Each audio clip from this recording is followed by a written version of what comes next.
फरुषी मानक मध्यरे निकोदिम नामक जणे व्यक्ति थिले। से जिहुदी मानकर जणे नेता। से रात्रि समय रे यीशुंक निकट को आसी ताहांको कहिले, हे गुरु, आपण जे ईश्वरंक ठारू आगत गुरु एहा आम्भे माने जाणु, कारण आपण एही जो समस्त आश्चर्य कर्म करूअछन्ते ईश्वर सांगरे न थिले सेही सब केही करि पारे नाही। ई समस्त घटना परे जेउ हारा माथियार जोसेफ यीशुंकर जणे शिष्य थिले, किंतु जिहुदी मानक भयर गुप्त भावरे थिले। से यीशुंक शरीर घेनी जिबा निमंते पिलातंको अनुरोध कले। सेथिरे पिलात अनुमति देले। तेणु से आसी ताहांक शरीर घेनी गले।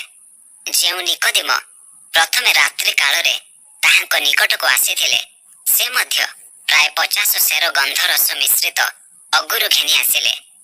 सेमाने यीशुंकर शरीर घेनी जिहुदी मानकर समाधि देवा रीति अनुसारे ताहा सुगंधी द्रव्य सहित सूक्ष्म वस्त्र रे गुड़ाई देले। से जेउ स्थान रे क्रूस रे चढ़ा जाइथिले से स्थान रे गोटे उद्यान थिला, आउ सेही उद्यान रे गोटे नूतन समाधि थिला।